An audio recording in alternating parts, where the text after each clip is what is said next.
Hello and welcome to another edition of Rutherford Friday. I'm your host, Lieutenant Governor Boyd Rutherford. Today, we are here at the Harriet Tubman Museum and Educational Center in Dorchester County.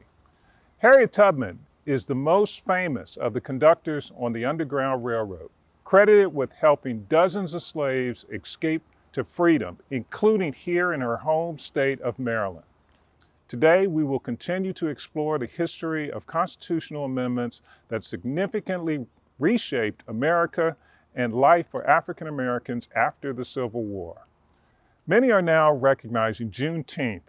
On June 19, 1865, federal troops arrived in Galveston, Texas, and told slaves that the Emancipation Proclamation freed them and that the Civil War was over.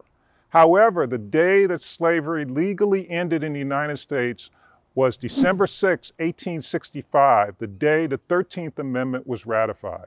The 13th Amendment states neither slavery nor involuntary servitude, except as a punishment for a crime whereof the party shall have been duly convicted, shall exist within the United States or any place subject to their jurisdiction.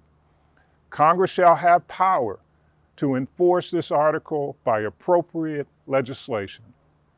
Congress approved the 13th Amendment a few short months before the end of the war in a vote that narrowly reached the constitutionally required 2/3 majority. Full ratification would not come until 8 months after the end of the war. The shift in attitudes about slavery took quite some time to happen. In September 1862, President Abraham Lincoln issued the Emancipation Proclamation after the Union victory at the Battle of Antietam near Sharpsburg, Maryland, in Washington County. The famed speech called on Confederate states to rejoin the Union by January 1st, 1863, or threatened that their slaves would be, quote, forever free. This moment in history paved the way for the permanent abolition of slavery in the United States. However, the proclamation did not apply to the border states, including Maryland, or the Confederate states controlled by the Union Army. Throughout history, laws at the state and federal level had reinforced the institution of slavery.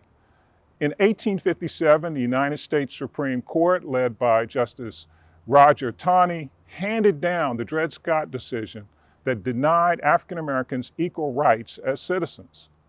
This would later be undone by the 14th Amendment, as was discussed in our last Rutherford video. In 1860, the General Assembly outlawed releasing slaves with a deed or will in Maryland. Prior to the Civil War, Maryland did adopt what became known as the Shadow 13th Amendment. The Corwin Amendment, named for Ohio Representative Thomas Corwin, was an 1861 compromise proposal to keep the Union intact. This declared that there be no amendments to the Constitution allowing Congress to interfere or abolish domestic institutions within the state, including slavery. Maryland did not officially rescind its approval of the Corwin Amendment until 2014.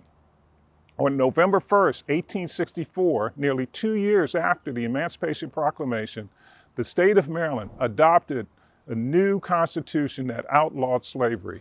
The state then ratified the 13th Amendment on February 3rd, 1865. This concludes another edition of Rutherford Friday. I hope that you enjoyed learning about the 13th Amendment, which officially ended slavery in the United States. I will see you next time.